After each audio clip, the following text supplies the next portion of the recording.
Hello, everybody. Thank you for joining us for this latest webinar on learning from Labour's history. It's an interesting historical period we're looking at now, which I think is the period when the CLPD managed to get mandatory reselection through of all MPs. And that was party policy for a while until it was watered down, etc. And there's a fascinating documentary that the BBC produced. Comrades haven't seen that yet, you should check it out.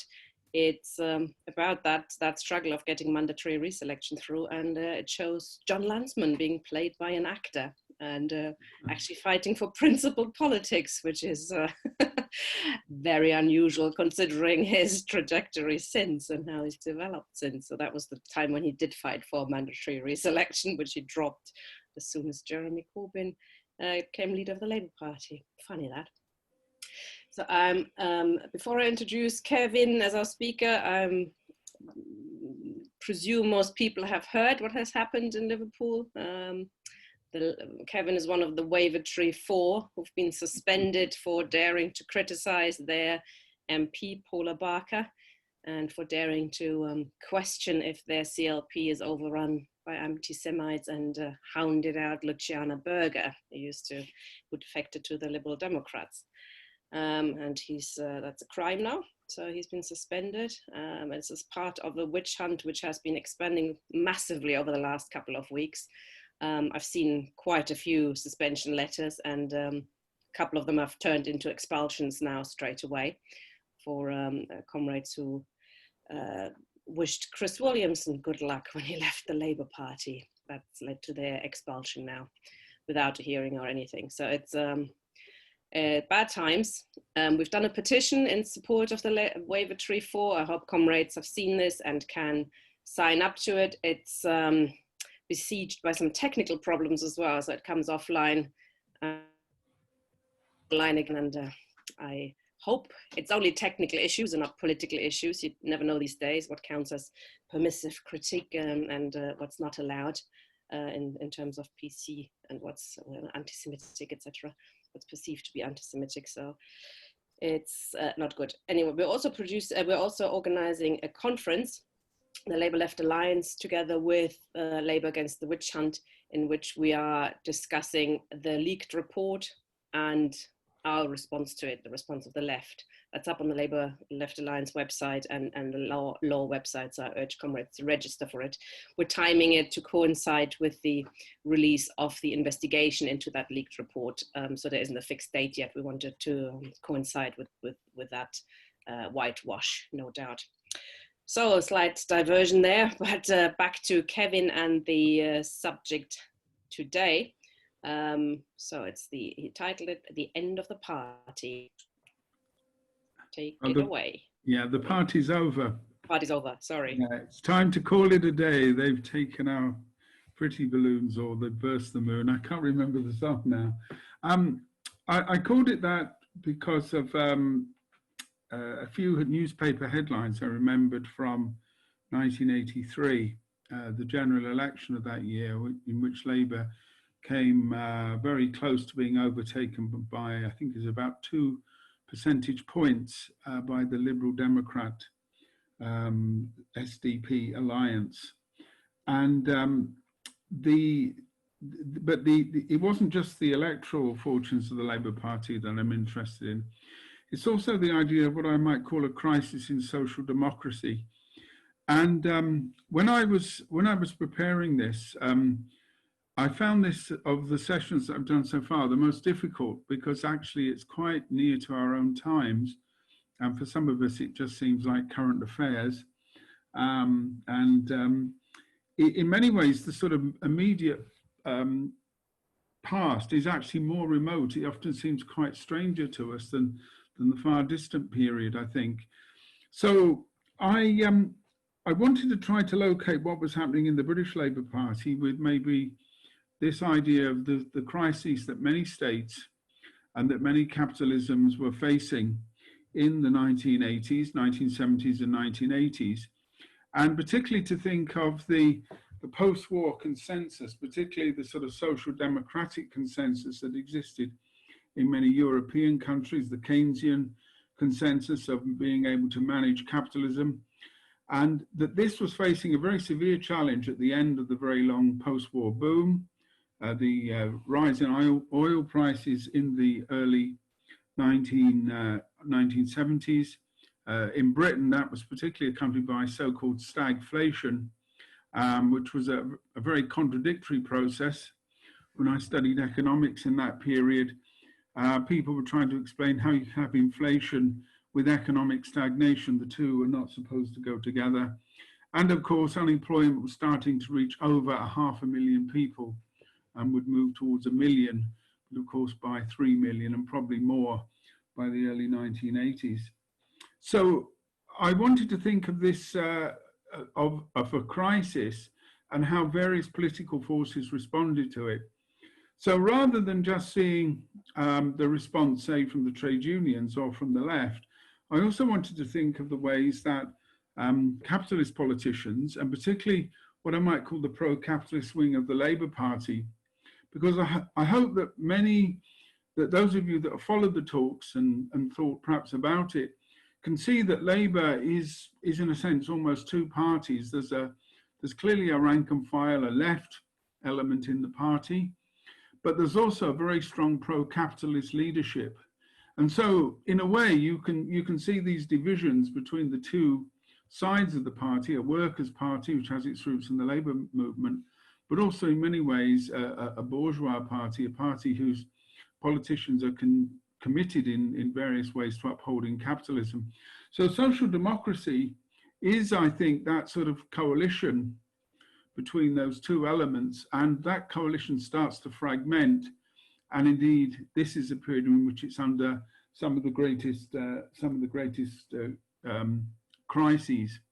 Now, Britain has its own specific characteristics of a crisis, and again, I could go into quite a lot of detail about that.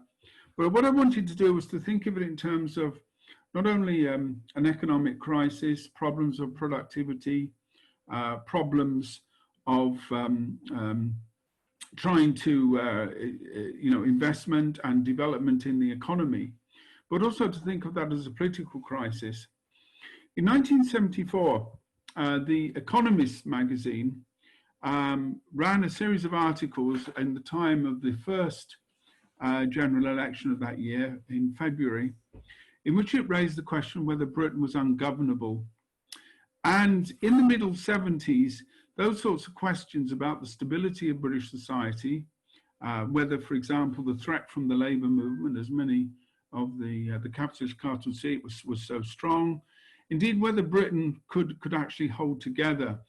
This was also the period of the rise of Scottish nationalism. There was also, of course, the war in Ireland and the threat that was deemed to pose to the state. So the whole coherence of the state, which is why, again, I talk about a sort of a wider crisis than just a crisis of government. The other theme I would like you also to consider is really to look at the 70s as preparing the way for the 1980s, which is a very glib way of saying it because, of course, chronologically it always does. But it's very frequently forgotten that many of the policies that Margaret Thatcher was starting to lay out were in fact in various forms put forward initially by the Callaghan Labour government. Indeed, Milton Friedman, the sort of high priest of monetarism, referred to James Callaghan's famous speech in September 1976 at the Labour Party conference as one of the bravest speeches he'd ever heard. And the speech, which I have cut and pasted and is available in my notes, which I'm partly drawing from, goes something like this. He says, "For too long, perhaps ever since the war, we've postponed facing up to fundamental choices and fundamental changes in our society and in our economy. This is what I mean when I say we've been living on borrowed time. For too long, this country, all of us, yes, this conference too, has been ready to settle for borrowing money abroad to maintain our standards of life instead of grappling with the fundamental problems of British industry." governments of both parties have failed to ignite the fires of industrial growth in the way that countries with very different political and economic philosophies have done so. Now, that speech was actually quite a long defense of the ideas of monetarism and the ideas that there would have to be cutbacks in state expenditure, public spending, and that indeed the welfare state that which we'd known since the Second World War was no longer affordable.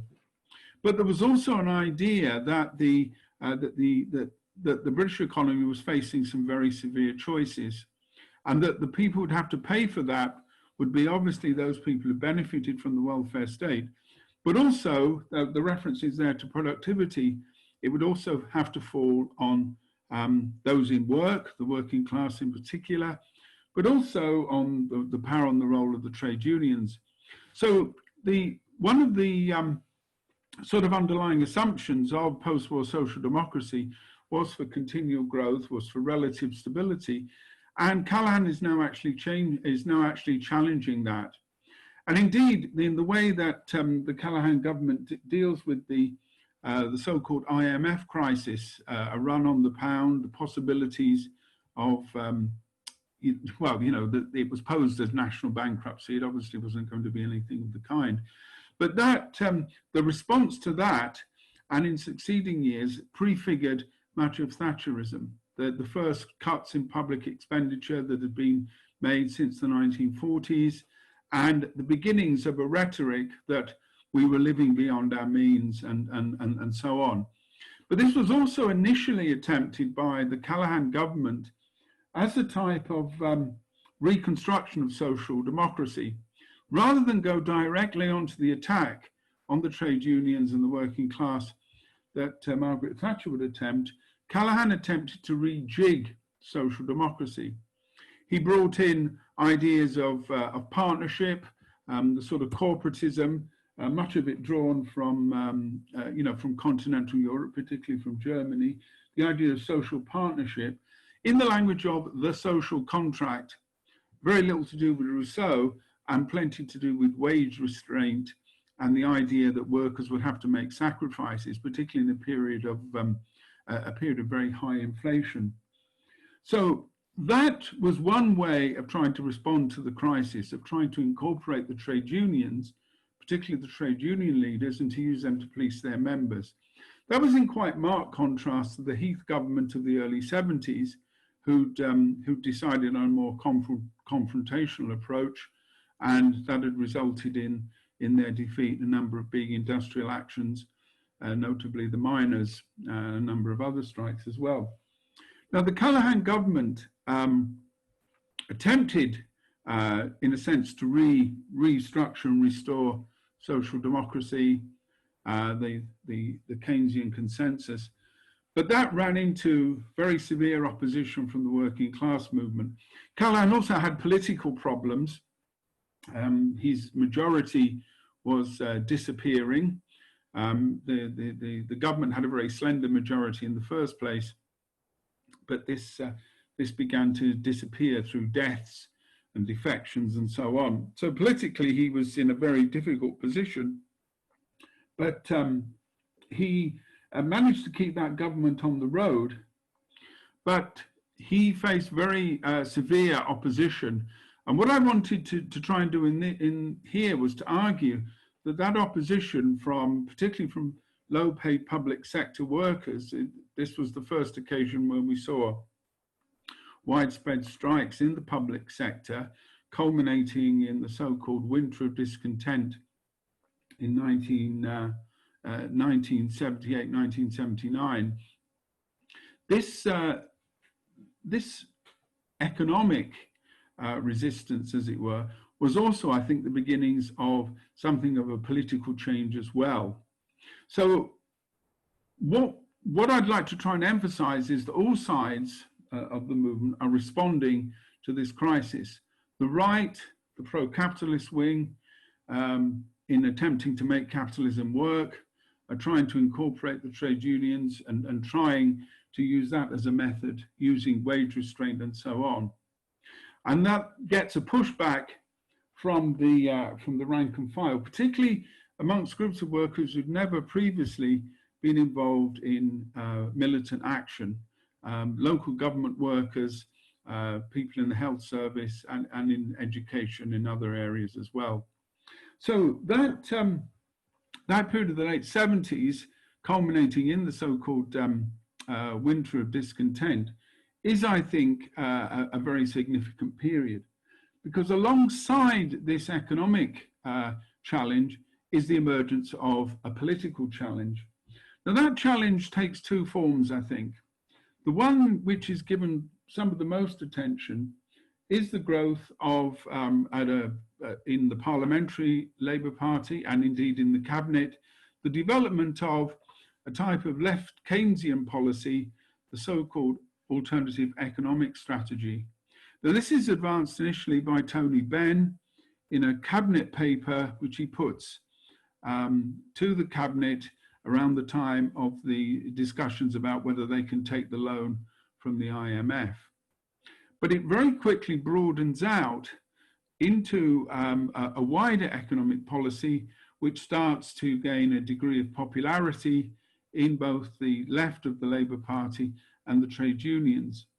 It has, I think, many similarities to the type of programme which is then being put forward by the Communist Party of Great Britain and its British Road to Socialism programme. And indeed, given the strength of that current of leftism in the trade unions, you can probably see the way that the two strategies overlap. But the key areas of this, I suppose, are references to planning agreements, to the expansion of the economy, controls over credit, controls over imports. It is in many senses a sort of socialism in one country program. A lot of emphasis on import controls, a lot of emphasis on building up the economy. A lot of the rhetoric comes from the post-war period. A lot of ideas of, instead of cutting back public spending, using a Keynesian technique, probably not unlike the modern monetary theory that we've heard on some of our meetings, say from Chris Williamson and others. So this is very much counter to the strategy of the Callaghan government. It also has the merit of appearing to be, or indeed is, very much in the same sort of frame as the Labour left from the 1940s and the 1950s onwards. It also echoes some of the criticisms that had previously developed about Labour government policies, in that they were too pro-capitalist, and that in particular that Labour leaders were too busy listening to the ruling class, too busy listening to bankers and industrialists and so on. So it has the virtue, I think, of being resonant with the Labour left tradition, but also it fits in with those aspects of post-war Keynesianism, and indeed particularly the post-45 consensus.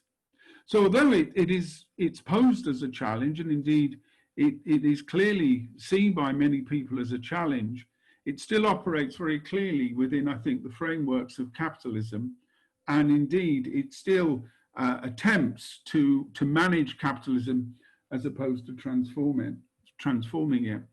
Now, this policy, the alternative economic strategy, develops in various think tanks and trade union research departments, but certainly by the end of the 70s, it's pretty well the orthodoxy of the Labour left.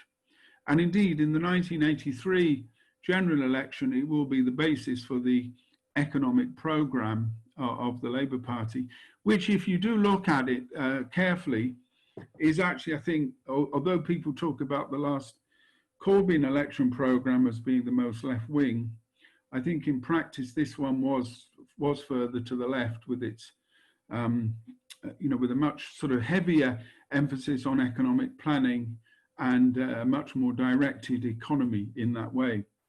But alongside this shift to the left in economic terms is, I think, a very clear reflection of growing opposition in the trade unions to the Callaghan government, and that is the rise of the left in the Labour Party itself, particularly focusing on the type of demands that Tina mentioned at the beginning, Labour Party democracy. And this is the increasing demand that Labour MPs be accountable. And that, for example, many MPs who it's deemed simply go off to London, ignore what their constituents or indeed what their party activists want, and have very little to do with the movement. This is deemed to be a fundamental problem. The failures of previous Labour governments are almost largely put down to not particularly their programmes, although of course those are criticised, but it's the democratic structures, the lack of accountability. For example, MPs, once they're elected, are essentially in there for life. You know, a very small sort of anecdote in this sense that in many of the constituencies in Liverpool, there were Labour MPs who'd been in their post for 20, 30 years or more. And nothing wrong with being an MP for that length of time, and nothing wrong from coming from a particular legal or professional background. But the criticism often was that they made an annual visit to their constituency. And indeed, you know, there were MPs who sort of made the annual visit, did a sort of a tour around, and then went back to London. So the sort of idea of an activist MP, an MP who is on the ground, an MP, for example, who lives on the same wage as the constituents, was unthinkable. And the idea also that the party members should challenge those MPs and actually say, well, you speak for us. This is our programme. We want you to implement it. So issues of party democracy, I think, grew to be very important, and they were in many ways the central battleground in that late 70s period. There are a number of causes célèbres. Probably the most famous one is Newham North East and the attempts to reselect Reg Prentice, who had been a government minister, been a cabinet minister in the Wilson government up until 76. And Prentice fought quite a long battle with activists in his constituency.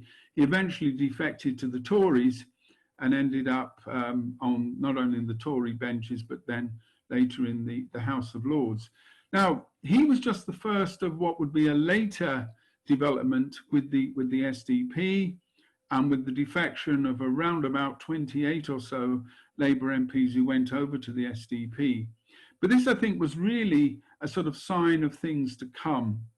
Now, the Campaign for Labour Party Democracy, which was founded in 1973, and I attended some of its earlier meetings, not 73, but 75, 74, 75, was I think, very reflective of the Labour left in that period.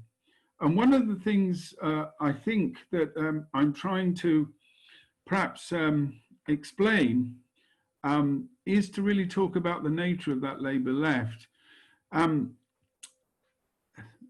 It's very clear that that many people who are starting to get involved in the Labour left in the late 70s and into the early 1980s are people who have you know, come from all sorts of class backgrounds and walks of life and so on.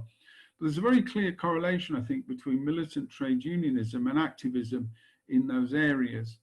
So many of this new left who are starting to become active in the Labour Party, who are starting to put demands on their MPs, are people who have already had a certain degree of experience in the trade unions. They're often very confident, but they're relatively young, and indeed they certainly speak a very different language from many of the older, more established political members of the party, or indeed the MPs. But I think there's also a number of sort of different currents. Many of these people at this stage have sort of joined a party where organised groupings and currents are still quite weak. So an organisation like the Campaign for Labour Party Democracy, you know, has a certain national presence, but remember that we're in a pre-internet period before the days of social media, in which the main means of communication are often buying political newspapers. The Labour Party has its own paper in this period, Labour Weekly. There's the Tribune, which is a sort of soft left. It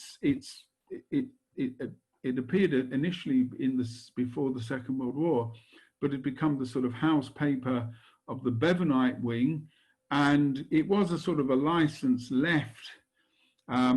So if you wanted to read about new groups and new movements, you read those sorts of publications, or you ran into, at your party meetings, a newer type of left-winger who was now part of groups that were often influenced by forms of Trotskyism, and probably one of the most important of those groupings that would later become significant would be the group around the militant newspaper. But there would be other currents as well. For example, in London from the late 70s, you've got the London Labour Briefing, and there will be many small left currents of this sort. So you have then, I think, to sort of go back to my original thesis, is that you've got all these responses to what is clearly a political and an economic crisis in British society in the late 1970s. It's also, I think, a crisis of authority. And that authority doesn't just run to an authority in the state, it also runs to authority in the Labour Party. And the Labour Party, I think, becomes increasingly difficult for its leaders to manage, and for the layers of bureaucracy, the established positions, all of these things, people are now no longer willing to accept the old established ways. And indeed, when we look at the attempts to reselect MPs, one of the things that's often heard, and it's a thing that we've heard in recent years with some of the Blairites in the contemporary Labour Party, is of course that they're being asked questions and they're being challenged in the tone of voice that they've never heard before. And it must have been quite a psychological shock for these new left voices coming in and really starting to challenge in that way. Now, of course, there are limitations to this challenge, and I've already outlined some of them in terms of the economic programme, and I think that's that's quite an important area. The other challenge, the other limitation, I think, is often a lack of strategy in terms of building a left in the Labour Party, particularly around a particular type of programme, but also in the wider strategic sense. So, for example, the demand for reselection of MPs and controls over MPs is quite a central one, but there are very clear divisions in that left. And those sorts of divisions, I think, start to come to the fore in the early 1980s. And in 1980, Michael Foot, an old Bevanite, a left-winger of some standing, going back again to before the war, was elected as Labour leader. Remember that he's elected by the Labour MPs, who at that stage are the only people who have a vote in the election. And that in itself marks something of a turn to the left. A number of the Labour right vote for him, believing that he might be one of the better people to broker compromises with the left. But also some of them even suggest, in a sort of rather reverse strategy that we've seen in recent years, that if Foot is elected leader of the Labour Party, then Labour will go down to such a terrible defeat that it will be the time for the right to come into their own again. And I don't know whether any of the right did anything like that with Corbyn, but whatever they did, it probably backfired on them in that way. Now, Ben had emerged as the parliamentary leader of the left. He was very much a figurehead in that way. And the strength of his, I suppose, his position was his standing for the deputy leadership in 1981. This again had been a product of many of the gains that the left had made in democratizing the party. It had been now agreed that the leader and the deputy leader would be elected by an electoral college drawn from the constituencies, trade unions and the MPs. And Ben came very, very close to beating his main challenger from the right, Dennis Healey. Now, the interesting thing about this election, leaving aside the very narrowness of the defeat, Ben got 46.9, Healey got 50.4%, so it's quite a narrow defeat and a sign of left-wing strength. But it also indicated particularly at a parliamentary level, the softness of that left, and in particular the role of the Tribune Group and of MPs such as Neil Kinnock, who would later go on to lead the party. So although this is probably the high watermark of the Labour left, and it, you know, for many people they thought it would just be one more push, and we will, we will be there. In many senses, it sort of shows the extent and the level, particularly the role of the trade unions, trade union leaderships who could be, always relied upon to hand over those votes, but also the strength of the right in the parliamentary Labour Party.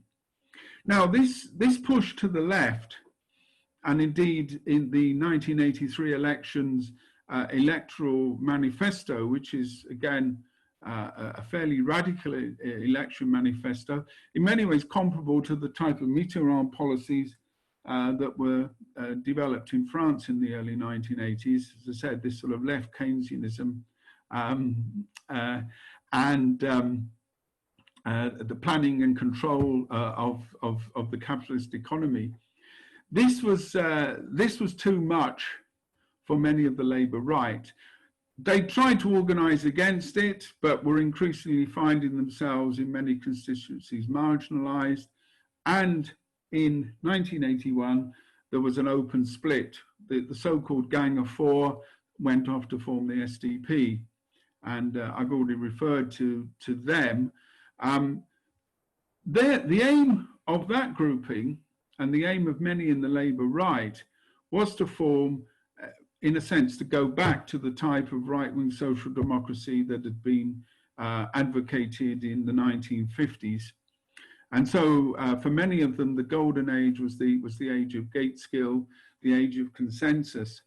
But of course, we're now into the early 1980s. We've had Labour's defeat in the 1979 election, and I've not even got into Thatcherism yet. But that's maybe for another day or for another topic. Thatcherism and the onslaught on working class living standards, the deindustrialization, the restructuring of the economy really starts, I think, to pick up in the early 1980s. And it's then that we really start to see protest actions. We really then start to see a very strong rank and file movement on the left in the Labour Party. And so the retreat of the right, and indeed the formation of the SDP, is one sign of that. But the other key problem for the left is what's left behind, and that's the soft left. And in particular, the role of people like Neil Kinnock, first seen, I think, in the Ben election campaign, where many of the Tribune Group either abstained or possibly voted against him. So there are already divisions opening up on the left, and the left that does emerge now is it's quite strong in the constituencies. It's reflected in the formation of groups like Militant, who are clearly a Trotskyist grouping, have a degree of support, particularly in Liverpool, but in other places as well. But the divisions on the left, and particularly the willingness of many sections of the left to cooperate with the remnants of the right, again, throw us back to this problem of how the left will push forward, but then in a sense will limit itself. That the desire for unity, the desire for compromise, I think, will always hold it back. And I think we see that in this period, particularly with the soft lefts, and we will certainly see this in the later period, in in the period around the miners' strike in '84, and of course in the expulsions of militant and the conflict around Liverpool City Council in '84 and '85. So I've covered quite a long period, quite a significant period in fairly rapidly, as I keep on finding increasingly I have to do. So some things to consider, I think, about this period. First of all, the nature of the crisis, which is confronting all forms of party, political institutions, and the fact that the older political forms of the 1950s and even the 1960s were no longer capable of holding. The Tories rejected their one nationism and decided to go on all-out attack on the working class. Callaghan had decided to remodel social democracy, but not in the rather complacent way of the 1950s and 60s, but in a sense to try and corral and manage the working class, and he failed to do that, and in doing so led to Labour's defeat. But there were I think two other areas of I suppose disagreement or problem. One is the strategy to fight back against the Tories. Would that be through a series of protest actions? Would it be through forms of, say, municipal socialism? Many on the Labour left, who would later go on to be prominent nationally, the David Blunketts of this world, for example, saw local authorities and the defence of the local state as a way of mobilising support in that way. Militant in Liverpool had a more radical version of that strategy. So that was one particular approach. Another area I think of disagreement or debate is, of course, the question of the nature of Thatcherism itself. And certainly amongst left intellectuals, the idea that Thatcherism represented a qualitatively new period, indeed that Thatcherism was a new social form. In the words of people associated with what was increasingly an influential journal on the soft left, Marxism Today, although it was a Communist Party journal, its readership went beyond that. This was the great moving right show. And another Communist Party intellectual, a Euro-communist, Eric Hobsbawm, was arguing that the forward march of Labour had now been halted, and that the old forms of working class politics, the old forms of Labourism were no longer going to work. So for people like Stuart Hall and I think also Eric Hobsbawm, arguments about cross-class alliances, the idea of rainbow coalitions, the idea that the old forces of the working class were no longer going to be the major drivers of politics in a period of deindustrialization. These ideas became quite, I think, significant. And we'll see those feeding, I think, into New Labour in many ways, both ideologically and in the case of some of the personnel as well. But I think there's also another element that's merging in from the left, which in a way echoes some of these patterns. And this is the emergence of new forms of politics around previously marginalized groups. The feminist movement, which had grown very strong from the 1960s, is now having a very important political impact, and that too will have an impact on the Labour movement. The politics of race, the politics of racial disadvantage, rioting and urban disorder in the late 70s and the early 80s, again, throw up these questions of how we respond to them. And for many people, the defeats of the working class, particularly after the miners' strike, but I think increasingly even in the early 80s, there is a left now which is starting to move towards an alliance of the disadvantaged, and indeed drawing on some of the themes of identity politics that we will see later on. So this is a period of some ferment, and although we've got you know, we've got the ideas, we've got the sort of sense of fairly clear divisions and fairly distinct tendencies. I think that the ferment is much greater, and indeed, you know, politics are much more open, and the possibilities in that period are much greater. But the sort of questions about how we organise, particularly the ideas of democracy in the party and the nature of the type of programme that we have, the sort of issues that were around in 1983, I think still need to be thrashed out and still need to be looked at. But I hope that the discussion in a few moments will enable us to do that. Thanks, Tina. Thank you very much, Kevin. Fascinating again. I think that's quite right. Pinpointing the struggle for democratic reform in the Labour Party, I think, is something that we really should have taken on board the last 5 years, and hardly anything happened. The democracy review was put on, and what did that lead to? Nothing at all, almost. And if anything, the rules have been tightened up under Corbyn and Jenny Formby with like fast track expulsions, etc. And we've missed a huge opportunity to make a real change. That's very sad. While you were talking, it occurred to me that a seminar or a webinar on the militant tendency would be quite interesting, if you're up for it.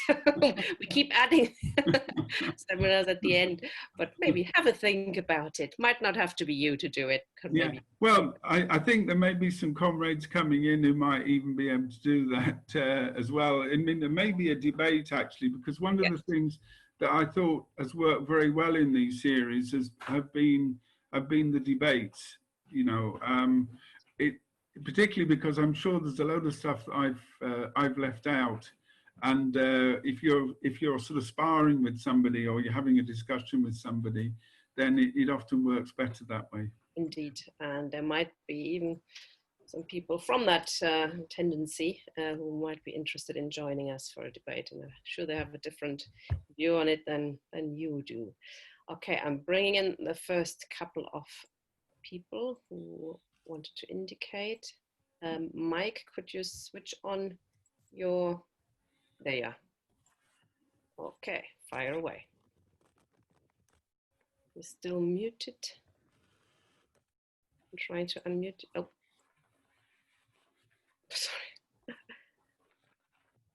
Sorry, I think you're still muted. Okay. I'll try and... there you are. Yes, well done. Right, yeah. I come in just at the right time when you're talking about the militants. Very going to volunteer. But I just wanted to point on militants. I joined the Labour Party in 1977 during this period. I joined the militants in 1978, which I can say now. But the role, I think in this question of mandatory selection, the militant played a key role in that. Just as one sort of shorthand, there was a working party on reselection, and there was a minority report. A minority report was made, and two people who were key in that was Pat Wall and Ray Apps, who were militant comrades who were put forward. And the difference of approach, though, between militants and the Campaign for Labour Party Democracy, I think, is highlighted in that programme, that drama that Tina mentioned, the campaign, where there's a discussion about the Campaign for Labour Party Democracy sort of manoeuvring and using organisational forms, whereas we in the militants saw it as a political battle, and that the political programme that we were fighting on was key to that question of democracy within the Labour Party. And as much as we comrades now, I'm in Socialist Appeal, comrades of Socialist Appeal say, I'm also should say my full name, Mike Hogan, and I'm from Wavertree Constituency Labour Party. I should also say one key event that happened in that time was to do with Wavertree, because the whole battle over wage restraints, the Ford workers broke the social contract, wage restraints of the Labour governments. And one of the things that happened straight after that was Labour Party conference voted for a motion put forward by Wavertree constituency Labour Party. And it was a militant comrade who moved this at conference, and it was at our instigation, and won conference over to opposition to wage restraints. And you know, it leads into what Kevin was saying about the leadership losing control of the party, and it was a key step in the victory of the left, was this open political campaign. But we saw in the militants at the time, and it's this question of how does the left operate, how do we operate now, and so on, that on the question of mandatory selection, we saw that as a united front. We saw that of working along with other comrades within the party on that particular question. But very clearly, we were putting forward our Marxist programme and our programme, which was in opposition to the alternative economic strategy, in particular to import controls, which we thought as being a nationalist solution, and similar to some of the ideas around Brexit at the present moment of looking towards nationalism. But we also saw it as a reformist programme and to be inadequate. But the last point is that I'll make is that what we saw at the end of the 1970s was really an end of the world economic upswing that took place after the Second World War, and that capitalism in itself was returning to its normal period of decline, you know, which had, you know, was through the 1930s. It was returning to a position of decline and of crisis rather than you know, this upswing, and that meant that it had to make the working class pay. And the policies that, you know, Kevin led the with Callaghan's speech in 1976, and leading on into the policies of Margaret Thatcher and so on. But these policies came directly from the need of capitalism to make the working class pay. And the up to date now, what we can see is the fact that austerity, and we say in our socialist appeal quite clearly that austerity is not a choice. It's not because, we said at the time, that Thatcher's policies were not being pursued because she was a particularly evil individual.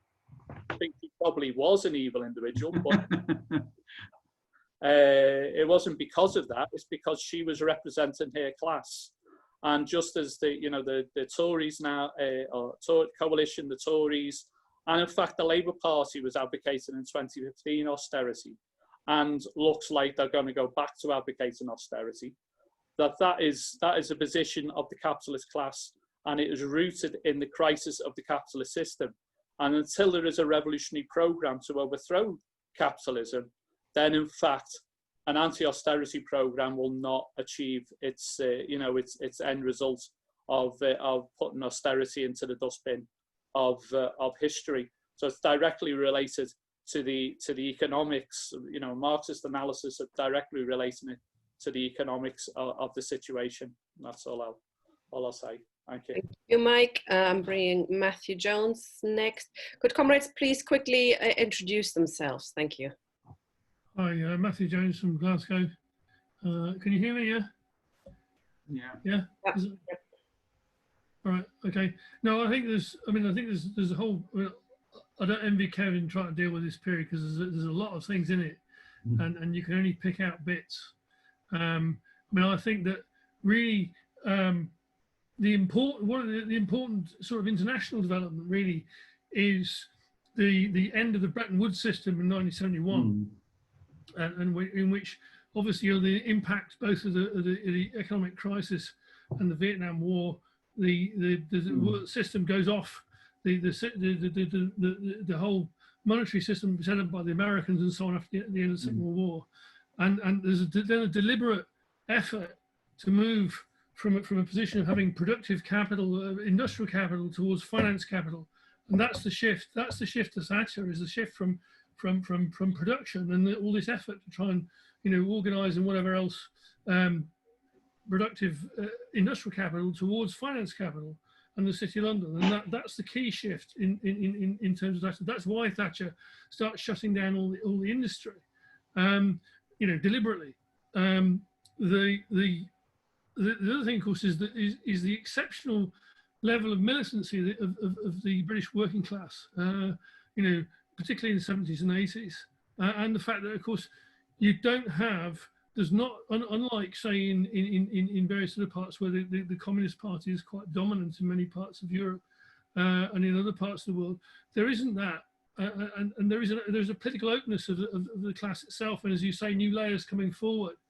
And critically, if you look at a lot of people I work with were at Saltley Gate, for instance, which is probably the peak point of the workers' movement in this country, in post-war, in which obviously they brought down the government. The key to that was the miners and Scargill appealing to the engineering workers in Birmingham, and the engineering workers going on strike and marching down into Saltley Gate, which is in a bowl. It was very sort of theatrical. You see the banners of the engineers coming down over the hill, and the cops shut the gate, and that was it. More or less brought down the government. And that lesson that actually the class is most effective when it can bring itself together and not be taken on in sections, is then ignored. And then you get, particularly importantly in those terms, is Scargill. Scargill writes a key article in the Morning Star just before the 1974 election, in which he says, "We don't care who gets elected.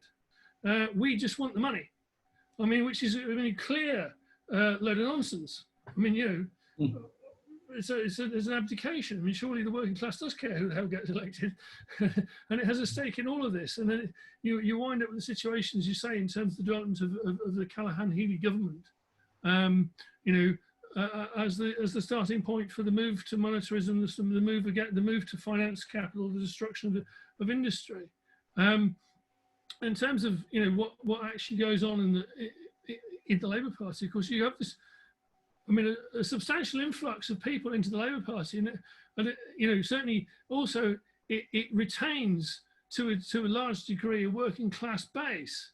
I mean, being in the Labour Party in the 80s, the interesting thing was when you go in meetings, particularly in a working class constituency, it was very, very working class, and the right wing still had a base within that working class. The right wing could turn out people, who were trade union activists, shop stewards, and so on and so forth, who agree with them, and on the basis of what had been won previously over the last number of generations or whatever else in the decades, and so it was quite different to what it is now, because with the gutting of the organised working class in many ways, in terms of the destruction of large chunks of industry. And then, of course, the destruction of that class base of the right wing. The right wing just doesn't have a base within the working class to that degree that it can mobilise. In fact, its base is actually more to do with its arrangement with finance capital, as you can see with Starmer. I mean, his first turn is to like the likes of the hedge funds and the equity, private equity. So there's quite a different character to it.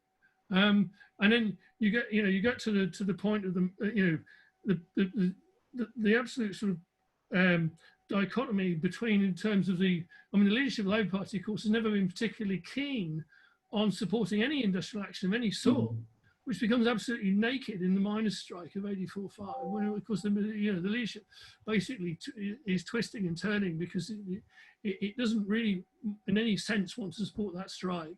But of course, the membership of the party turns itself, in large part, turns itself inside out in order to support the miners, doing extraordinary things. And the thing is also, of course, it's then, of course, well, the sort of uneven development of politics within the unions. I mean, I remember. During the miners' strike, we actually had to go and recruit a whole bunch of the key activists of the NUM who were not members of the Labour Party. We recruited them during the strike, because obviously the key solidarity at that point was in that area was through the Labour Party, so they joined the Labour Party. It was and then of course obviously then you get the whole bit with Kinnock and so on, then cleaning out.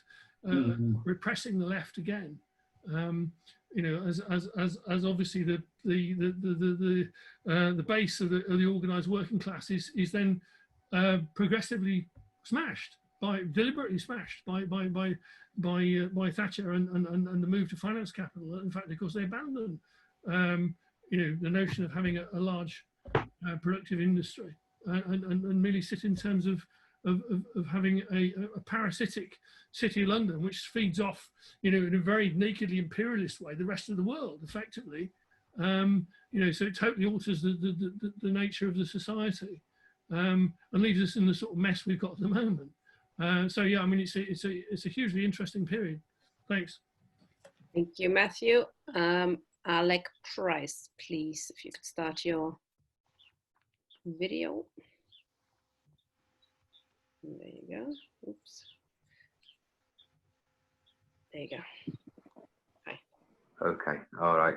Yeah, great talk again, Kevin. Really appreciate the amount of time that you've spent putting all this together and the discussion that it then generates. Obviously, this is all sort of before my time, but having read quite a bit about the period, I think the 70s are a key period in the sense that what a lot of people call the golden age of capitalism, which is like that post-World War period, where, you know, council housing was getting built, we had the NHS and living standards were rising. That kind of came to an end in the 70s. And I think actually there are reasons for that which relate to how capitalism as a system works, in the sense that it needs to keep increasing its profit. I think the problem that they had in the 70s fundamentally was that the rate of profit capitalists were able to extract from the workforce was declining, and it had reached a kind of a low level that was causing a lot of crisis. So the capitalist class had to decide what they do about that, and they needed a Thatcher type character. Thatcher, she's not like part of the establishment necessarily, Margaret Thatcher. She's like one of the sort of crazed middle class type people. But the establishment basically used Thatcher as this weapon. Someone who was basically unhinged enough to cause a big fight with the workers.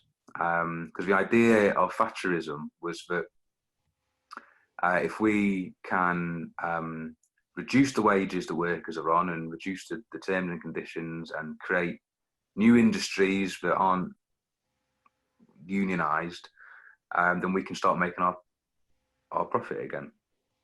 So she was used as a kind of tool to bring that about.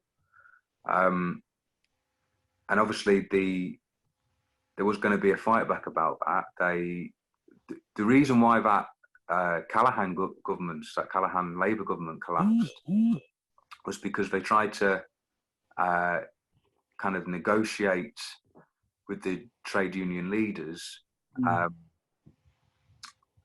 kind of slow Thatcherism in a way, where there would be wage restraints, there would be a tax on workers, but it would be done kind of, you know, with the say-so of the trade union leaders, and it was their job to get the rank and file workers to accept that. And obviously, it didn't go to plan because a lot of workers said we ain't having it, and that's why you had the winter of discontent, where rank and file trade unions defied their unions and had, you know, wildcat strike action. In Liverpool, the grave diggers went on strike quite infamously. And because the Labour Party at the time wasn't receptive to the needs of workers at the time, workers turned their back on it to a certain extent, or didn't feel they could turn out and vote for it, which then allowed the Conservatives to come in, install Thatcher as the weapon to really turn the screws on workers. And there was a fantastic fight back, obviously, from the likes of the miners, the printers at Wapping, and a sort of less noble fight from the steel workers. but ultimately we were beaten on the industrial front. But I think it's interesting when you look back at when you look at the link between workers' struggle and the energy for political fight back in the Labour Party. I think they are linked, because when the workers were attacked on the industrial front, there was then a kind of echo about that within the Labour Party with the rise of, Bennism and that kind of thing. It's just that we were in a period where things were on the decline. So it is a very interesting period. I think what would be useful, because I've got a lot of respect for the militant tendency. Obviously, it was before my time. One of the things that the militant tendency did was it basically shaped the Labour Party Young Socialists. And what I find interesting about the Labour Party Young Socialists, or LPYS, is that even people that weren't militant got a fantastic political education through their LPYS. And some of that generation of kind of soft lefts almost seem of a sort of higher standard in a way than what we've got now. So I think there might be an interesting discussion to have on sort of militant tendency in the LPYS and relating that to young Labour today and that young people are fighting on today, and how capable or not young Labour, as it currently is going to be to developing them. And we can sort of compare and contrast that to what the LPYS did. The other thing that might also be worth talking about was in Liverpool, there's a guy that I knew quite well called Tony Mulhern, who was the leader of what was called the District Labour Party in Liverpool. And that was basically the local organisation that had delegates to it from all the CLPs and the branches and all the trade unions affiliated to the Labour Party and all that sort of thing. Now, it might be worth looking at him and the District Labour Party as well, because when we look at how councils are operating today, there's the issue about fighting back in terms of cuts and winning a new settlement for local government. But there's also a case of why is it today we don't have district Labour parties where trade unions and members set the policy and select the councillors and hold them to account? What we have now is basically councillors who run the selection panels to decide who's going to be a councillor. They seem to select their own policies, and the CLPs don't really have that much accountability to them. So there might be an interesting kind of discussion that's relevant for today based on the District Labour Party and the way that characters like Tony Mulhern were able to unite trade unions and members to fight for the city. Tony died late last year, and he has published a book just before he died. And I did know him quite well, so if we wanted to discuss kind of that aspect of it, I wouldn't mind putting myself forward to talk about that. So I think I'll leave my contribution there. There's a lot to say about this period, and it unfortunately did end in a defeat. But if we learn the lessons from it, then we can basically make sure that we don't have those same defeats again, if we can get people to understand those lessons and organise effectively from that. So I'll leave it there. Thanks. Thank you, Alec. We've got 4 more speakers, so Kevin, I suggest rather than bringing you back in now, we collate those questions, otherwise we're running really late. Is that okay? Or do you want to? Yeah. No, that's fine. Yeah. Okay. Anne, could you start your camera, please? There it is.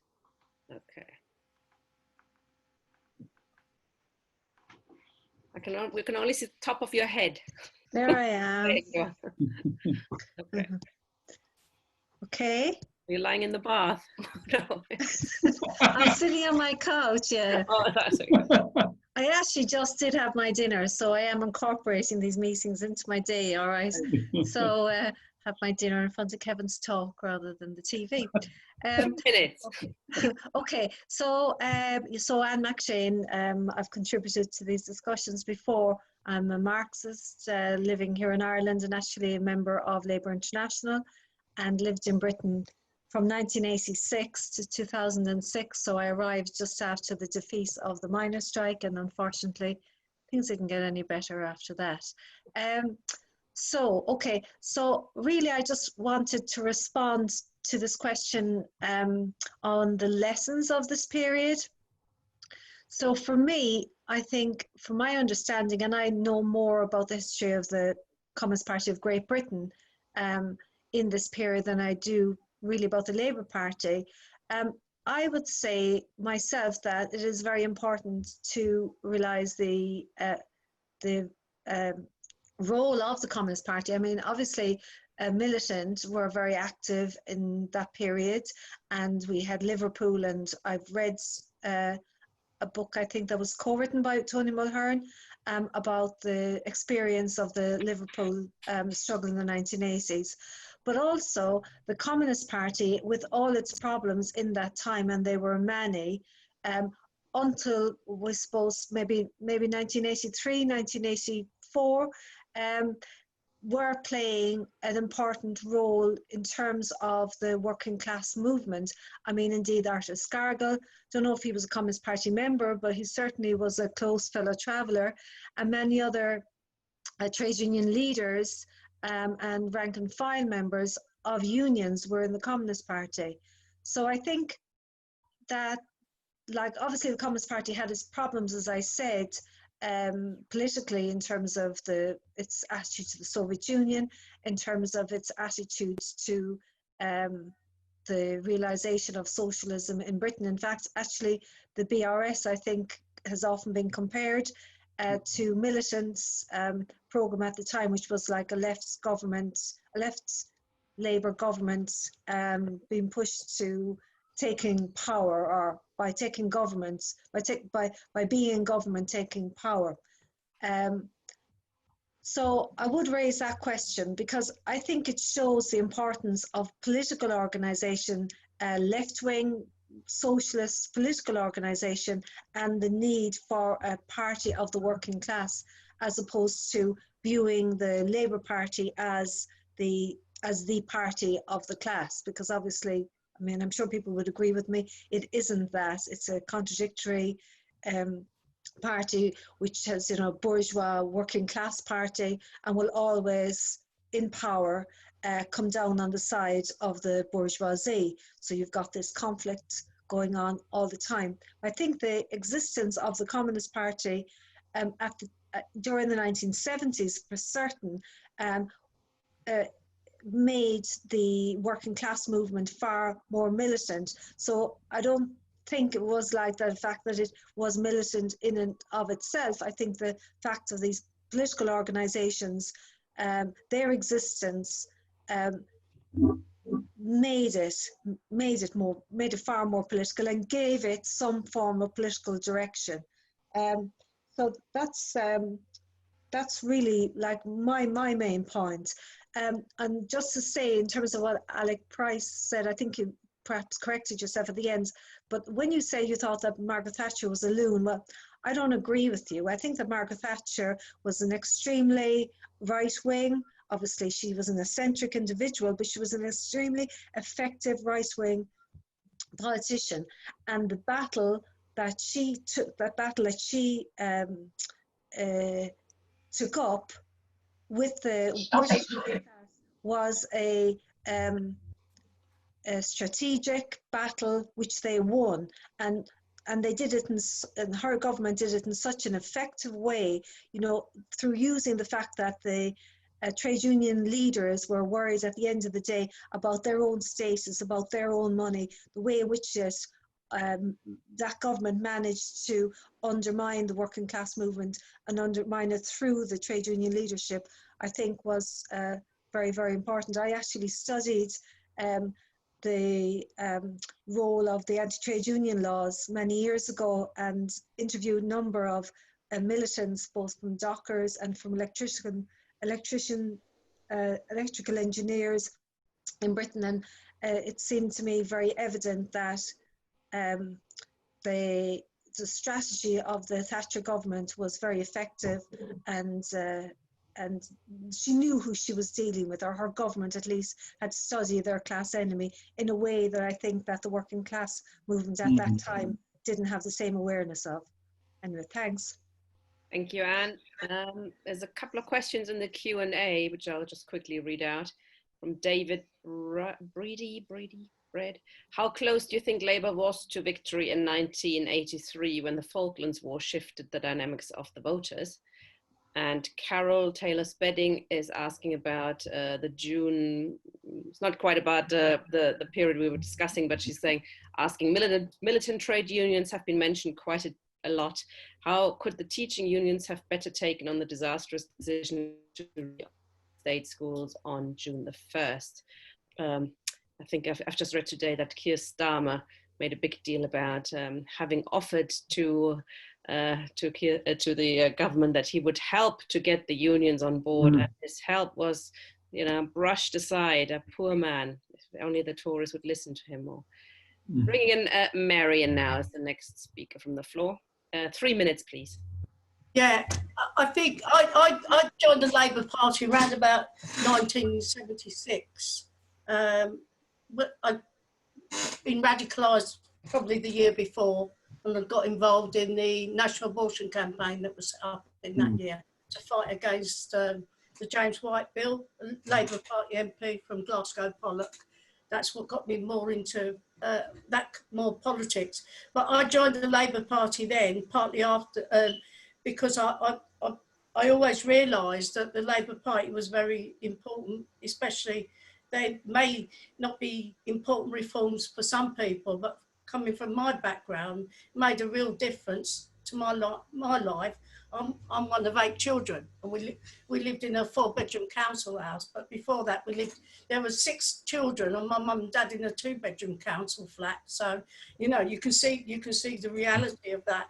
But one of the things I want to point out is, let's not forget, Shirley Williams and other cabinet members went on the Grunwick picket line.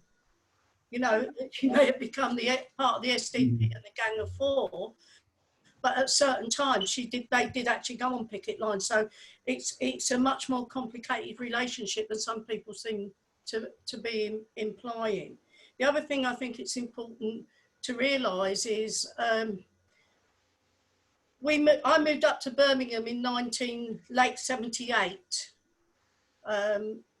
My partner was in the POEU, as was. I was a student at the time, and we moved up to Birmingham. It's interesting when you talk about Saltley Gate. I don't know if anybody have seen Banners Theatre's production about Saltley Gate. The trade union of the Birmingham Trades Council wasn't sure it was going to be successful, and they were totally over the moon when they saw the men starting marching and the banners, and it was very successful. The other thing is, I think we have to look at, another person has mentioned the Falkland War. Thatcher wouldn't have won that election if it hadn't been for the Falklands War, I'm convinced of that. She was becoming unpopular, but they used the cloak of nationalism and a war to swing that around. And also, I think some of the strategy of the trade union leaders and the Labour Party was very faulty. And, she was successful in terms of the anti-trade union laws, but also the strategy of the trade union leadership, especially later in the later miners' strike, when the rest of the trade union movement and the CUC didn't go in behind them, handed it to her with a plate. So we've got loads of questions to answer. But the other key thing is, I also think we need to look at what happened to the fight on the local council front. At one time, you had the GLC, you had Liverpool, and then all of a sudden, Livingston did what he did, and then it was split off. So there's all kinds of things we need to sort of bring into the discussion. But I think the key thing for now is that we have to learn some of these lessons to apply ourselves better in the future. And I think the key thing for me is that the fight around democracy, because the left splitting, and that reflected itself in the split from the GLC and what happened then, and then leaving Liverpool on their own to take on Thatcher. That shows that when we're divided like that, that's when we're more likely to come to defeat. But I think there's a lot we can learn, and I think the role of the trade unions in all of this. I mean, I was at Women's TUC round about, I know it's around about the time of the clause, and at Women's TUC, our delegation all the time at Women's TUC, we were getting in the point about keeping the clause.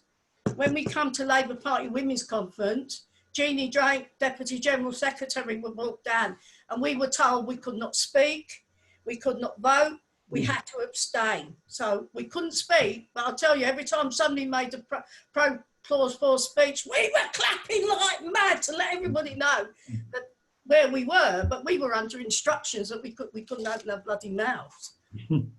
You know, and I think that poses a whole question about democracy in the trade union movement, because we hadn't had a conference decision to say that we were now opposing clause 4. So democracy, the Labour Party and the trade unions is key. And I think that's one of the key things we have to realise. Quite right. Thank you, Marion. Mike Kenneth, can comrades please keep to 3 minutes now, because we are running late already. Sorry. Thank you. Hi, it's Mike Kennard from Cambridge North East CLP.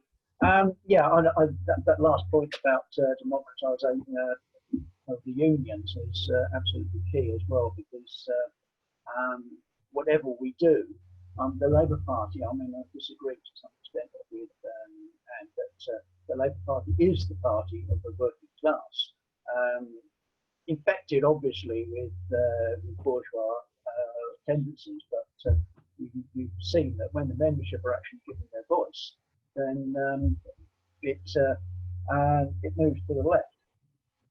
But I want to look at the I lived through the 1970s. I was extremely active in the 1970s, and frankly, the power of the working class didn't just frighten the capitalists; it also frightened the leadership of the Labour Party and the trade unions. I worked for Rolls-Royce 1971. Now, it's called Rolls-Royce 1971 because the Heath government nationalised the aero engine industry. It's seen as critical to the British economy, and particularly to the British defence system. And we actually in Coventry, we have factory occupation. They tried to, the management of Rolls-Royce tried to bring us to heel, and we had an extended factory occupation and working. And this was fairly typical at the time. I mean, you had Triumph Meriden, you had the Upper Clyde shipbuilders, and you had all of those, where the working class workers exercised their power, the real power that they had. And I can tell you, it was a pretty heady time. You know, I've seen the future and it works. And this was frightening. I mean, at one point, Harold Wilson said to the meeting with Scanlon and Jack Jones, and he said, Huey, get your tanks off my lawn. Of course, Wilson was fading at this time, and his intellectual power, he developed dementia, and this is when allowed Callaghan to move in. But I also want to look at again at the role of British capitalism internationally.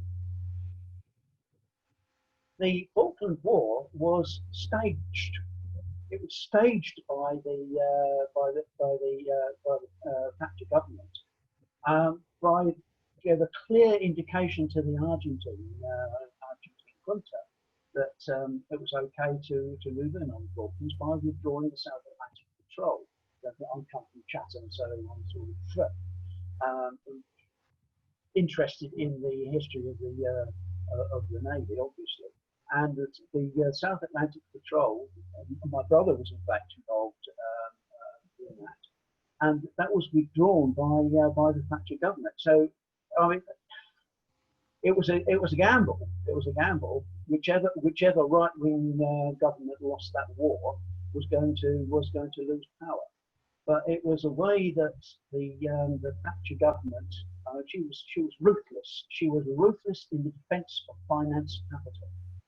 And remember also that at this time Reagan came to power in America and served in many ways the same function. So the cowardice of the Labour leadership and the ruthlessness of finance capital led to the defeats in 1983, and that led to the rise, the restoration, if you like, of the status quo of the Labour leadership, being servants of capital. So I'll leave it there. Thank you, comrade. Liv next, please.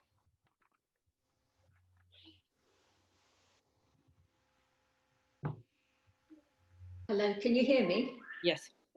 Okay, yeah, I'm Liv Singh from Brighton and Hove. Thanks very much for an excellent talk. It's a period where there's just so much going on. I wanted to pick out a couple of things.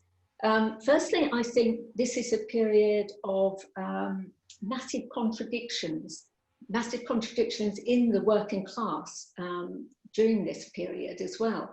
Massive contradictions also geographically, because when you look at what was happening at that time within the economy, you're seeing this shift away from the old industries, the old heavy industries, iron, steel, and shipbuilding, also the manufacturing.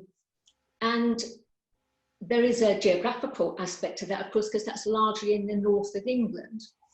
And at the same time, this growth of finance, as people were saying already, finance capitalism and financial services in London and the southeast.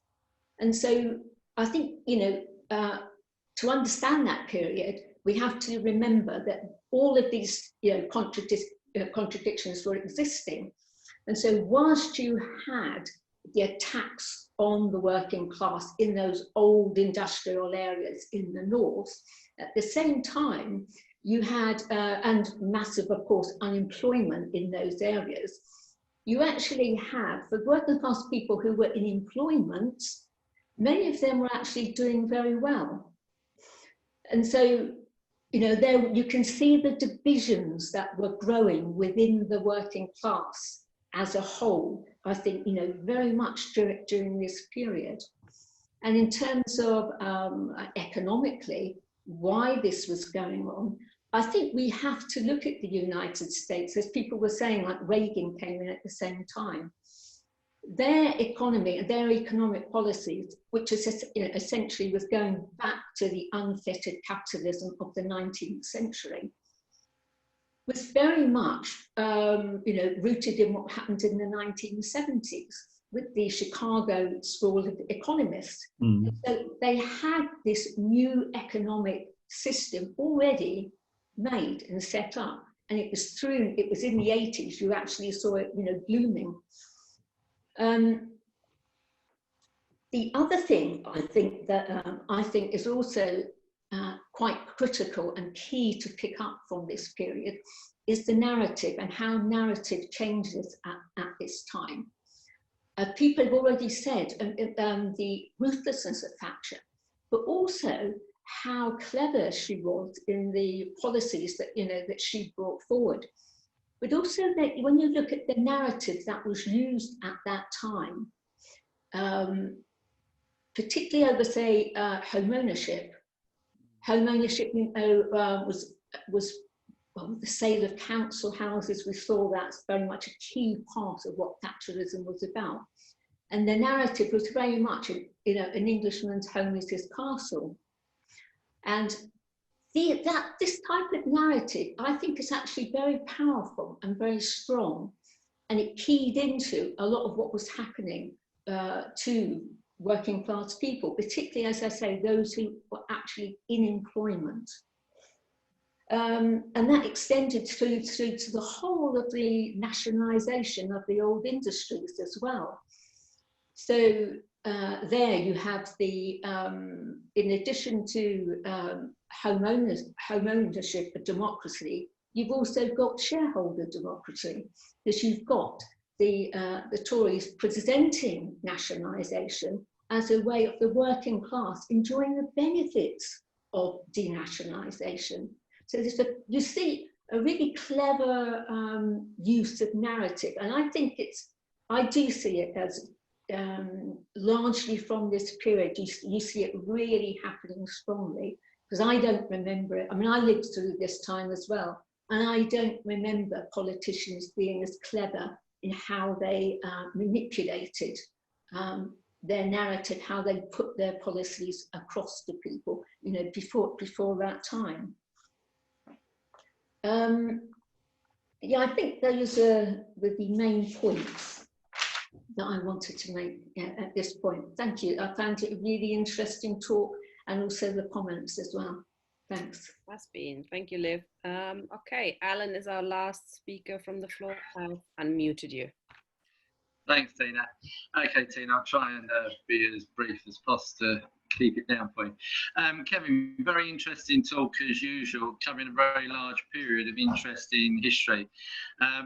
Firstly, where you said about the Callaghan government and the IMF, I think living through it, we all experienced the problems, and knowing it's a very difficult time as to policy, economic policy especially, but do you think that that caused too much of a problem, and trying to be too strict on the restrictions of the economy, causing the bad strikes which led to the losing the election? And in your opinion, was there any way that could have been avoided?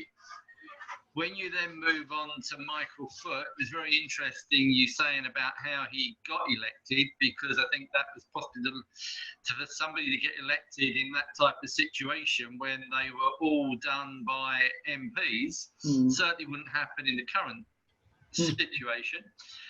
So are you saying that there were sufficient leftish MPs there to get him elected, or was you saying that there were a lot of right-wing people that elected him in the hope it would go badly and would strengthen their position? Then very briefly moving on, as I say, to Kinnock and the distraction and militarism of the military party, etc. How much harm do you think that did, and was it good or was it bad? Briefly then touching the Thatcherism, do you feel that the majority of her policies were economical or political? What basically I mean by that, were the policies designed as a form of gerrymandering? In other words, to weaken the Labour Party by firstly destroying parts of the industry and the mining areas in the north, by selling council houses so that you move people out of council estates and put people to buy their own property, in the hope that, again, what was prime council areas become less so. But so it's very interesting. I also hope that you resolved some of your problems with the Labour Party in Wavertree. Not necessary at all. Thanks very much. Thanks very much, Alan. Well, Kevin, lots to get back to. I hope you can manage. I don't think we can cover everything, but I'm sure you'll do your best. Brief and to the point. Okay, thanks. Thanks for the comrades who asked the questions and made the comments. It's good to see some familiar faces. So I'm actually getting to know some of you now almost as old friends. Although in the case of a couple of people on there, they are genuinely old friends. Anyway, Just on Mike's point about the alternative economic strategy, and I think you're quite right in. I tried to focus that in my introduction, that although it was a left program, it did have those nationalistic tinges, and indeed I think particularly the focus on import controls and some aspect of the program of controlling as immigration and so forth as well would, I think, be clearly be characterized in that way. Mike also made a few comments on the chat line, which I think were quite interesting, particularly about the sort of level of political education, particularly in the Labour Party, Young Socialists, and indeed more generally. And I think it's always very easy for people of a certain age to sort of look back in the past. I remember in the 70s people telling me that that you young comrades or you young lads weren't anything a patch on us, and I think there's a bit of a temptation to do that, but I do think we can learn some things, just as those of us who became active in the 70s were learning from people who've been active in the 20s and 30s. So I think some study of the sort of political education that went on, really across the movement, even the sort of things members of my own family were involved with in, teaching Marxist economics or Marxist philosophy, to groups of industrial workers, very, very important in that way. I think Matt, again, talking about working class power, which is one of the features that came across, it's very clear that the theme I tried to establish was how people were responding to the crisis, that the trade union leaders were, in a sense, often pushed into responding to the crisis in particular ways. And Daniel De Leon, the American IWW and Socialist Labour Party activist, often referred to the trade union leaders as the Labour lieutenants of capital. And I think that idea that the job of trade union leaders, and I would say the Labour Party as well in many sense, was to control and to corral the working class movement. So, in the famous phrase, "I'm their leader, I must follow them," many union leaders were only forced into action by the pressure of their members, and that was certainly true in the miners.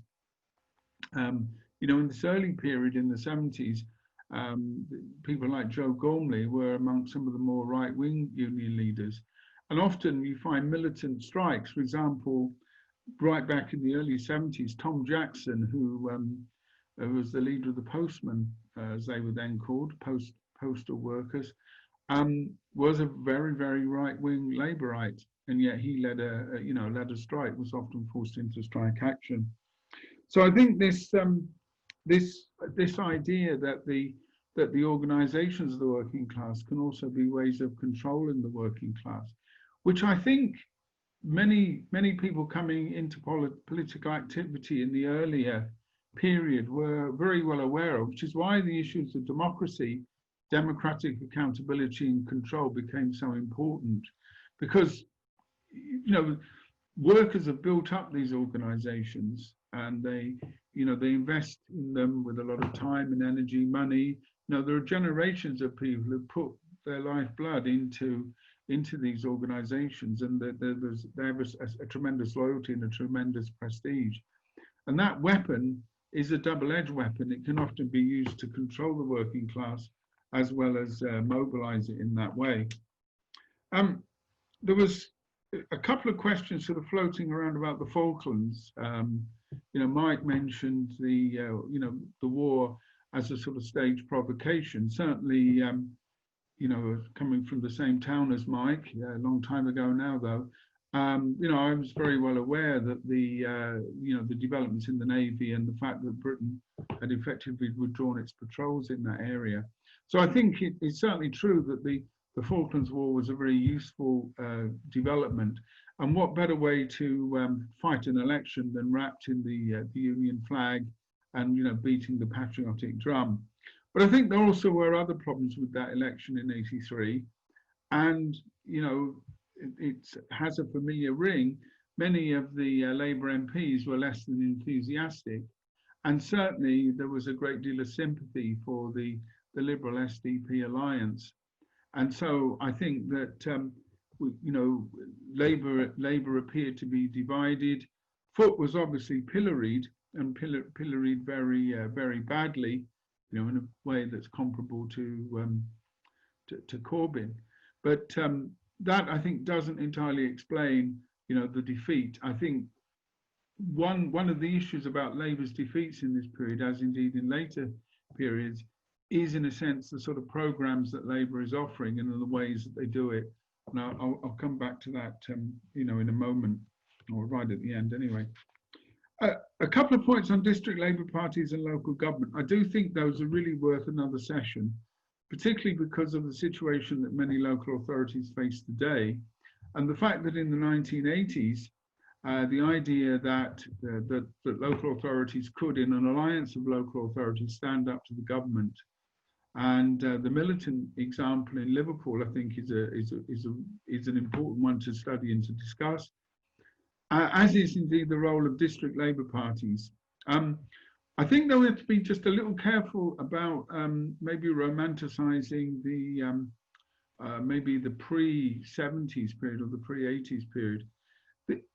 The sort of control that Alec is talking about over the over councillors actually had to be fought for. It was part of that wider democratic battle, because again, as with MPs, from the very early days, councillors had in a sense almost adopted an independent role from the party. So the struggle for accountability over councillors and over MPs had really been implicit in the history of the Labour Party. So the sort of district Labour parties and the sort of ways that attempts were made to write the policy of councillors, make sure that they implemented programmes, this was part of the struggle in the 70s. Some of the Labour leaders like Herbert Morrison in London were far from, you know, Democrats. So, you know, we have to be aware that what was created in some cities, you know, in terms of an attempt to control the councillors, is a product of this this general period there in that way. I think that one other theme that comes through is about the power of the working class, and lots of comrades have given examples of that. And I think that what this sort of leads us back to, again, maybe it's less of an issue today simply because of the nature of the working class movement, the you know, the different natures of employment, you know, the defeats that we've had and so on. But certainly the working class is still the decisive class in British society. And our job as socialists is, I think, to develop the consciousness of that class power. But it's, I think, a question of how we do that. And one of the problems that I think one comrade referred to with Arthur Scargill writing a piece in the Morning Star saying, you know, it's the money, we don't care who gets elected, can be a certain sort of mood of syndicalism. Many of the people on the left in the 70s, with the success of industrial struggles, thought that militant trade unionism would be enough. And I think that we're talking here about not just a program for industrial militancy, we're talking about a socialist program and a program for the real transformation of society. And that involves, you know, developing a socialist consciousness and a much wider conception of a socialist movement. You know, it requires a conscious self-activity by the working class. It's not going to simply be in the factories.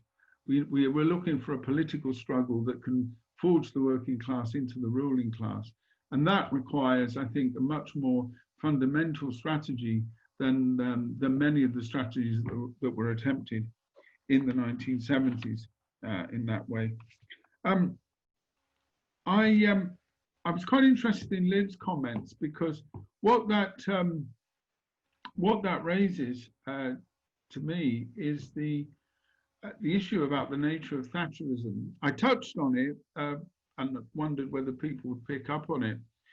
And I think we can all agree that Thatcher's policies were one response by the British capitalist class to the crisis. And it was a full-on attack on the working class. It was clearly in support of finance capital in the way that comrades have described. But I think that the debate, which I still think is interesting, because in a sense it explains that the task that we have isn't just to build up industrial movements, but to also win an ideological battle, is whether Thatcherism and obviously Toryism in the wider sense has anything like a popular base. And it's very clear in the way that Liv describes it, economically and socially, that that is certainly true, that there were parts of the country where in the 1980s and obviously later, the economy, while not booming, although in many instances it was, could provide a reasonable standard of living for many workers. And so their economic interests may well be tied up with the continuation of the system. I mean, the housing question, I think, is very important, because if you think about the number of owner-occupiers, you think about the mortgage system, you think about loans, you think about interest rates, you can actually see that housing policy and indeed the circulation of credit is an absolutely central part of British capitalism. And British capitalism has a very different nature toward property ownership than, say, many other European countries. So home ownership, I think, is quite a significant area. However, I don't think that there is any necessary correlation between, for example, owning a house and necessarily, making your peace with the system. Indeed, in a reference, I think, in my last session, when I talked about affluent workers in the 60s, arguments that home ownership would blunt the militancy of car workers turned out to be, far from true. So I think we have to be careful, with some aspects of this, particularly as the home owning or the ex-council house with the shares in British Gas, that phenomenon, disappeared almost as quickly as the Tell Seed adverts. Many people cashed in their shares, and we now know that many of the council houses didn't remain in private hands. They had to be sold again and are now in the hands of various private landlords in that way. But I do think that the question of ideology and language, and this is perhaps one of the lessons from this period, is that there has to be a real battle of ideas. That what we have to do is not just simply argue for piecemeal reform and piecemeal change. Now, the 70s saw workers' power. It saw workers' industrial power. Our job as socialists is to translate that type of power, is to turn what is becoming a conscious power into something that's conscious, but around a political program for the real transformation of society. So in looking back, I think it's the politics that we must focus on. And some of the points that have been made in the discussion about local government, district Labour parties, and indeed the role of the left, I think are very good areas to continue the discussion. Alan, at the end, asked me about 6 questions, which would each make a study in themselves, but just 2 which sort of touch on my wider points about the election of Michael Foot. Now, Foot was elected, I think, it was a fairly narrow victory in many senses over Healy. But what we have to remember is that although Foot carried this historical reputation as a leftist, he'd also been Secretary of State for Employment under Callaghan. He had been, in effect, Callaghan's point man with the unions, often using his left-wing reputation. And I make a comparison with Wilson. I think in one of my sessions, I referred to my father writing a letter to our local paper talking about how the victory of Wilson would sort of usher in socialism. And that was simply on the basis of Wilson's historical reputation as a Bevanite. And I think Foot did something of the same.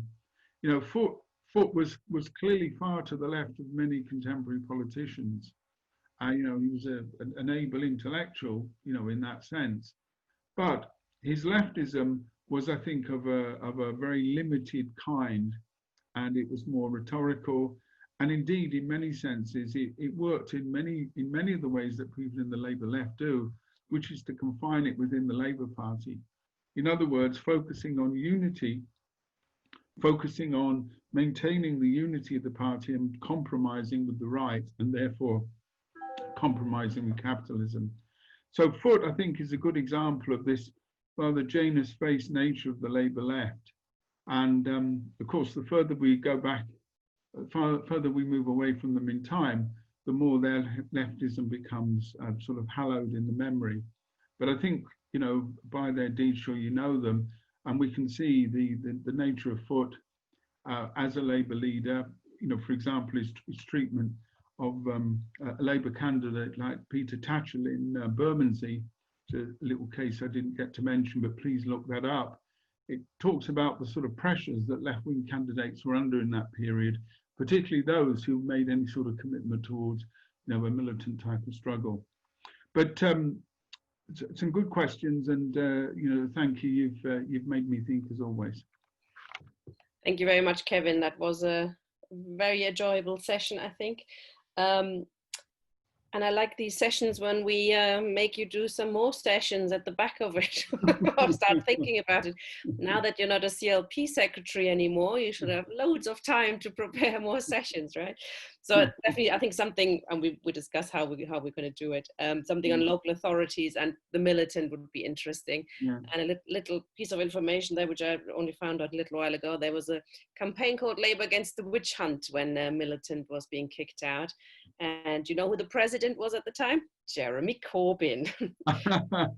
There's also, I think, a question which you've started to discuss, or comrades touched upon, is the role of the Labour Party in potentially bringing about socialism, because the party itself cannot do it, but it is a very important arena in that struggle. I think that might be a very good session, interesting session.